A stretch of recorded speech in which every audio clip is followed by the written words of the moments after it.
You wake up already behind. There's a meeting in 30 minutes. Messages from the night blinking on your screen. And that voice in your head, cold, relentless, whispering. Faster. Don't stop. You don't have time. So you rush. You gulp down coffee while checking emails, skip breakfast, reply to 3 messages mid-shower, and call that a productive start. And maybe it is, by the standards of a world that rewards exhaustion and confuses constant motion with meaning. But let me ask you something, and don't answer too quickly. Are you actually living, or are you just accelerating toward your own collapse? You think you're winning. You think you're efficient, organized, unstoppable. But what if I told you with the full weight of decades of neuroscience behind it that what you call being productive is in reality a slow, methodical form of self-destruction? Because that's exactly what Stanford neurobiologist Robert Sapolsky discovered. You aren't just busy, you are keeping your nervous system in a state of emergency designed for war. And here's the terrifying part. Your body can't tell the difference between being chased by a lion and checking emails while eating lunch with one eye on the clock. To your brain, they are the same. Your heart races, cortisol surges, your immune system gets shut down. Digestion stops, memory formation weakens, sleep gets sabotaged, emotional regulation disintegrates. You don't feel it at first. Maybe a little irritability, insomnia, brain fog. But make no mistake, you are breaking from the inside out. And the worst part, you believe it's normal. You believe stress is just part of adult life. That sleep can be sacrificed. That slowing down is laziness. That always being reachable is a strength. But it's not. It's a trap. And you're deep in it. You have been conditioned to think that collapsing into bed at night completely drained and anxious about tomorrow is just how life is. You believe the body is meant to operate like a machine. Input, output, repeat. But biology says otherwise. Biology is screaming otherwise. Because you're not a machine, you're a human animal. And like every animal, your system was built for short bursts of emergency, not years of simulated panic. Sapolsky observed this through decades of research. When a zebra runs from a lion, its body unleashes a torrent of stress hormones. But once it escapes, it goes back to grazing. The danger ends and the system shuts down. You never escape. You wake up already running and the lion isn't real. It's your inbox, your calendar, your guilt. So here's the truth. Living fast is not living fully. It's not high performance. It's low survival stretched over decades. Your body was not built for this. And if you don't interrupt the cycle, it will interrupt you in the form of burnout, illness, breakdown, or worse. This video is not just a warning. It's a mirror held up to your habits, your beliefs, and the quiet devastation you've been calling success. So don't look away. Because the question isn't if this lifestyle will destroy you. The question is, how long until it does? You may think your body is used to it. The deadlines, the pressure, the racing heart. You believe you've adapted. But adaptation is not the same as resilience. What you're experiencing isn't adaptation, it's erosion. And the damage is already underway, hidden beneath the illusion of functionality. Let's break this down with brutal clarity. Every time you rush, multitask, or check a notification, your brain signals danger. Not metaphorically, but chemically.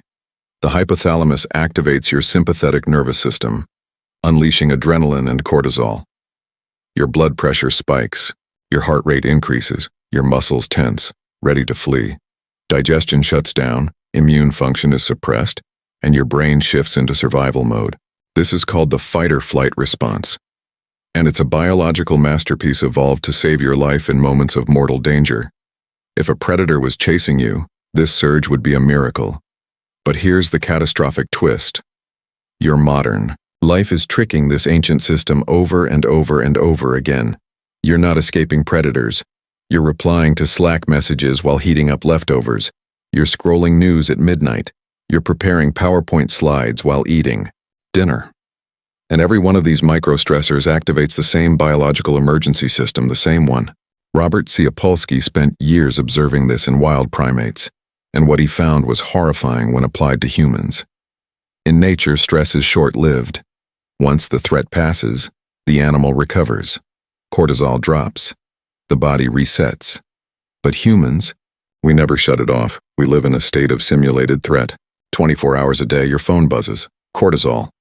Your boss sends a vague email. Cortisol. You're late to a meeting. Cortisol. You're trying to relax but thinking about tomorrow. Cortisol. This hormone meant to save your life in a 15-minute crisis is now dripping into your bloodstream for decades. And here's what that does to you. It shrinks your hippocampus, the part of your brain responsible for memory and learning. It weakens your immune defenses, making you more vulnerable to viruses, inflammation, and even cancer. It accelerates the aging of your cells by damaging your telomeres, the biological markers of longevity. It thickens your arteries, raises your risk of heart disease by up to 40%, and wrecks your ability to regulate emotions or experience joy. Let me say that again. Your daily normal is a biological emergency. You are asking your body to survive a war it was never meant to fight, and it's losing quietly, slowly, systematically. The worst part, you don't feel the full cost right away. Jung. Damage is delayed, and that makes it even more dangerous. It shows up in your 40s as burnout, in your 50s as hypertension, in your 60s as cognitive decline. You'll look back and think, I was just working hard, but your body will say otherwise. You think this is just what adulthood feels like. You think you're just tired, but you're not just tired. You're inflamed, dysregulated, and breaking down. Still think living fast is a strength? In the next part, I'll show you exactly what Sapolsky discovered when he compared humans to zebras and why the zebra survives what you don't. If this content is making sense to you, click the subscribe button and subscribe to the channel. Thank you for your support. Imagine this. A zebra grazes peacefully on the savannah. Suddenly, a lion charges. In a split second, the zebra's body floods with adrenaline and cortisol. Its heart pounds. Muscles tighten. Blood rushes to its limbs. It sprints for its life. And if it survives, if it escapes, within minutes, its heart rate drops, breathing slows, and it calmly returns to grazing like nothing happened. Now imagine you. You wake up, check your phone, see an email that triggers anxiety, and before your feet hit the floor, your stress response is already activated.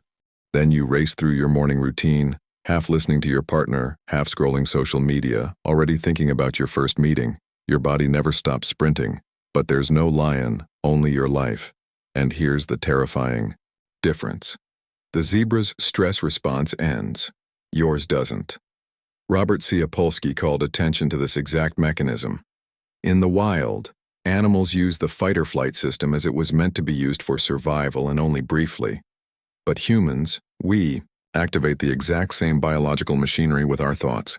We stress not because of what's happening, but because of what we anticipate, what we ruminate, what we imagine. You don't need a lion. You just need a calendar full of back-to-back meetings and a brain that won't stop predicting disaster. Think about that. You sit in traffic seething. You lie in bed spiraling about something someone said 3 days ago. You answer emails at midnight because your boss might get upset. Your body is sprinting and you haven't moved an inch. This is not how you were built to live. Sapolsky's studies on primates revealed something profound. The animals that suffered the most from stress weren't those experiencing physical threats. They were the ones trapped in social hierarchies with no control and constant low-level tension. Sound familiar? Your job, your bills, your social expectations, your comparison addiction on social media. It's not a lion chasing you. It's worse. It's 1,000 paper cuts every single day with no end in sight. And the worst part, you've been taught to accept it, to be proud of it, to wear your exhaustion like a badge of honor. But the zebra doesn't do that. It doesn't rehearse the lion's attack after it's over. It doesn't wonder if it ran fast enough. It doesn't drink 5 espressos to stay alert. The zebra's genius is simple. It knows when to stop running. You don't. And until you remember how to stop, your system will continue to operate as if the lion is still behind you all day, every day for years. That's not resilience. That's collapse in slow motion. So the question becomes, what happens to a mind that never returns to calm? What does it cost you emotionally, spiritually, neurologically to stay stuck in a body that only knows how to run? In the next part, we're going deeper into exactly that, into what you're sacrificing every day by staying in motion, presence, connection, peace, and the very meaning of your life. You don't notice it at first. The disconnection creeps in subtly, like a slow leak in the foundation of your mind. One moment, you're just a little behind schedule. The next, you're eating lunch without tasting it, speaking without listening, living without feeling. And soon you're no longer participating in life, you're just managing it. Let me ask you something real. When was the last time you were fully present in a moment without thinking about the next? When was the last time you ate a meal without checking a screen, walked without calculating how productive the walk was, or spoke to someone without mentally rehearsing your reply while they were still talking? You see, the constant speed, the rush, the multitasking, the optimization obsession, it doesn't just exhaust your body. It severs your relationship with reality. You stop experiencing life as it is and start treating it like a series of tasks to survive. Life becomes a checklist. You become a machine. Efficient, yes, but also numb. And here's the tragic irony. The more you chase time, the more it escapes you. Modern culture has glamorized the grind. Rise and grind. Sleep is for the weak. We celebrate overwork, idolize multitasking, and praise those who are always on. But no one tells you what it costs to live this way, not just in physical health, but in depth. Because when you live fast, you live shallow. You don't really hear your child's laugh because your mind is on an email. You don't really feel the sun on your skin because you're scrolling TikTok during your walk. You don't really connect with people because your brain is split between presence and the next appointment. And slowly you lose the ability to just be, to sit in silence, to rest in the moment, to feel anything that isn't utility. And this isn't just a spiritual loss, it's neurological. Sapolsky's research showed that high levels of chronic stress actually shrink the prefrontal cortex, the part of your brain responsible for focus, empathy, decision-making, and long-term vision. In other words, speed is not only ruining your experience of life, it's sabotaging the very tools you need to live it well. But it gets even darker because when you're disconnected for too long, you start mistaking numbness for peace. You think you're calm when you're actually dissociated. You think you're handling it when you're just suppressing. You stop questioning the madness because everyone around you is drowning too and it feels normal. But normal is not the same as healthy, and familiar is not the same as right. You were not born to live like this. You weren't designed to run on notifications and adrenaline. You were meant to feel, to connect, to rest, to wonder, to savor. And somewhere deep inside you still know that. But here's the good news. The disconnection isn't final.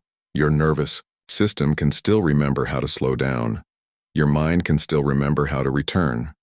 But it won't happen by accident. It will require a decision. So in the next part, we're going to expose the biggest myth of modern life. The lie that says, living fast means living more. Because it doesn't. In fact, it means the exact opposite. And Sapolsky science will show you why. From the moment you stepped into adulthood, you were handed a script. Be productive. Hustle harder. Move fast. Get more. Do more. Be more. And somewhere along the way, you equated this speed with intensity, as if living fast was the same thing as living fully. As if the more you crammed into a day, the more alive you were. But that's not intensity. That's overstimulation masquerading as meaning. Let's get one thing clear.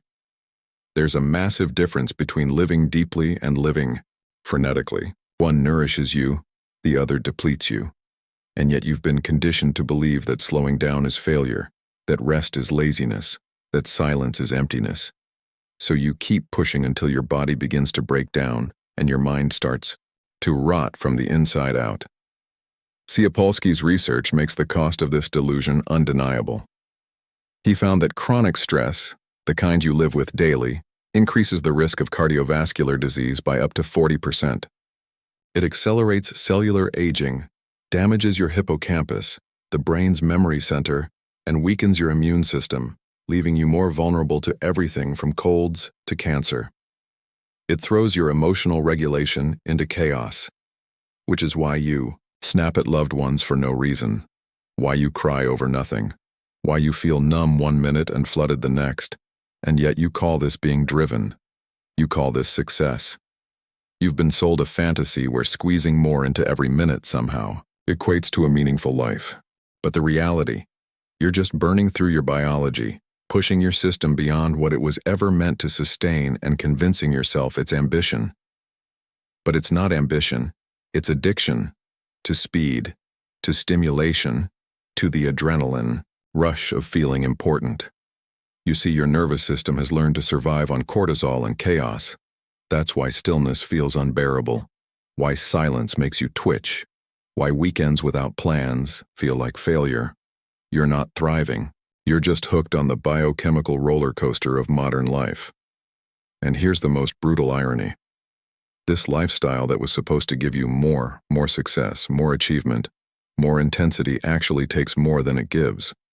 It takes your health, your presence, your joy, your ability to think clearly and love deeply. It takes your years. It takes your peace. And it gives you what? A full calendar, a fragile ego, a life you can't even remember because you never slowed down enough to feel it. That's not power. That's self-destruction with a productivity badge on top. But here's the radical truth Seneca teaches us. When you slow down, not out of weakness but out of wisdom, you don't become less effective. You become more powerful. Your nervous system starts to recover. Your memory returns. Your emotional regulation improves. Your immune system begins to heal. Your clarity sharpens. And most importantly, you start to feel again, to inhabit your life, not just perform it. So the question is not how do I keep up? The question is why am I still running? In the next part, we're going to explore the science of healing. The proven biological ways to deactivate the internal alarm system you've been living with for years. If what you're hearing resonates with you, you'll find real value in my ebooks. Beyond the Shadow breaks down Jung's core ideas, while Dialogues with the Unconscious gives you a 30-day path to apply them in your life. Both are linked in the pinned comment. If you've made it this far, there's a part of you, maybe buried under years of urgency, that already knows the truth. You can't keep living like this. But knowing isn't enough. Understanding that speed is killing you won't save you. You need to intervene at the biological level because the damage isn't abstract. It's happening in your cells, your organs, your brain. So, let's get specific. Let's talk about what it actually takes to reclaim your nervous system from the grip of chronic stress. Seneca didn't just diagnose the problem, he revealed the cure. And it doesn't begin with therapy, meditation apps, or a digital detox retreat in the mountains. It begins with something much simpler, commanding your body to stop running. Because here's what most people don't realize. You don't heal stress by thinking differently. You heal it by creating the physiological conditions that tell your brain, you are safe. Now, that means activating the parasympathetic nervous system, the one designed for rest, digestion, and repair. The one that's been silenced for years in favor of the fight-or-flight response. Let's start with the breath. Deep diaphragmatic breathing, slow and deliberate, is not spiritual fluff. It's neurological reprogramming. When you breathe at 6 breaths per minute, you stimulate the vagus nerve, which is directly responsible for shifting your system out of emergency mode. Just 5 minutes of this 3 times a day can lower cortisol, reduce heart rate variability, and begin resetting your entire internal rhythm. That's not theory, that's neuroscience. Then there are the islands of calm. Short, intentional breaks. In the day where you stop running, a 30-minute meal without screens or rush, a walk with no destination, 10 minutes sitting outside doing nothing on purpose. These aren't luxuries, they're micro resets. Deliberate signals to your brain that it's time to deactivate the alarm system. And here's something you need to hear. Multitasking is a lie. Your brain isn't doing multiple things at once. It's switching rapidly between tasks, hemorrhaging energy with every jump, releasing microbursts of stress hormones each time your focus fractures. When you monotask, when you give one thing your full attention, your brain consumes less energy, makes fewer mistakes, and experiences significantly less stress. This isn't about efficiency, it's about survival. Sapolsky also showed how technology is a hidden enemy in this equation. Constant notifications, Each one is a spike of cortisol. Compulsive email checking. That's a stress loop. Your nervous system was never meant to be on call 24/7. Turn the notifications off. Check your inbox twice a day, not 50 times. Reclaim your attention or it will destroy your peace. And then there's sleep. The great healer. You think you're fine on 5 hours, but you're not. Chronic sleep deprivation amplifies your stress response, weakens memory consolidation, and slows cellular repair. 7 to 9 hours isn't a suggestion. It's a biological minimum. If you don't prioritize sleep, you are choosing degeneration, plain and simple. Even exercise, if misused, becomes part of the problem. You were told that extreme workouts are the path to health. But Tsiopolsky's research is clear. Moderate, consistent movement lowers baseline cortisol. Brutal HIIT sessions and marathon runs, when stacked on an already stressed system, add more fire to the nervous breakdown. Want to heal? Walk, swim, stretch, move gently and daily.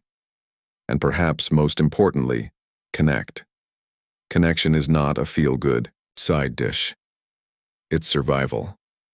In Sapolsky's work with primates, the ones with the strongest social bonds lived longer, had lower cortisol, and were more resilient to stress. A 30-minute conversation with someone who actually sees you, not small talk, but real talk, lowers stress hormones more effectively than almost anything else. You don't need more followers, you need one person you can be real with. But here's the catch. All of this, every technique, every biological reset means nothing if you don't give yourself permission to slow down. That's the hardest part. You've been conditioned to feel guilty for resting, to believe you have to earn peace. But peace is not a reward. It's a biological requirement. So the question becomes, can you allow yourself to stop? Because if you can, even for a moment, something begins to shift. The panic softens, the noise quiets, and your system, abused for years, begins to remember how to heal. Let's get brutally honest. If you've watched this far, it means some part of you already knows this lifestyle, this constant motion, this refusal to rest. It's not sustainable. And maybe you've been telling yourself the same story for years. It's just a busy season. I'll slow down soon. I just need to get through this week, this quarter, this year. But the truth, that season never ends, and soon never comes. Because the moment you build your identity around urgency, around being the one who never stops, who always delivers, who always responds, you become trapped in your own momentum. You can't slow down, not because the world won't let you, but because you don't know who you are without the speed. And that is the final cost. Not just your health, not just your memory, your relationships, your sanity, but yourself. You become a ghost in your own life, performing roles, completing tasks, checking boxes, but no longer inhabiting anything. You smile, but it doesn't reach your eyes. You succeed, but feel hollow. You're surrounded by people, but feel alone. You go on vacations, but can't relax. You accomplish more and more, but feel less and less. This is not life. This is what happens when you confuse activity with meaning. When you believe that slowing down is weakness and stopping is failure. But here's the truth. You are not meant to live this way. Your body, your brain, your soul, they were built for rhythm, for cycles of effort and recovery, for sprints followed by stillness. You were designed for presence, not productivity, for connection, not performance, for being, not just doing. And healing doesn't start when the world changes. It starts when you choose differently. When you say no to another pointless obligation. When you turn off your notifications and go outside.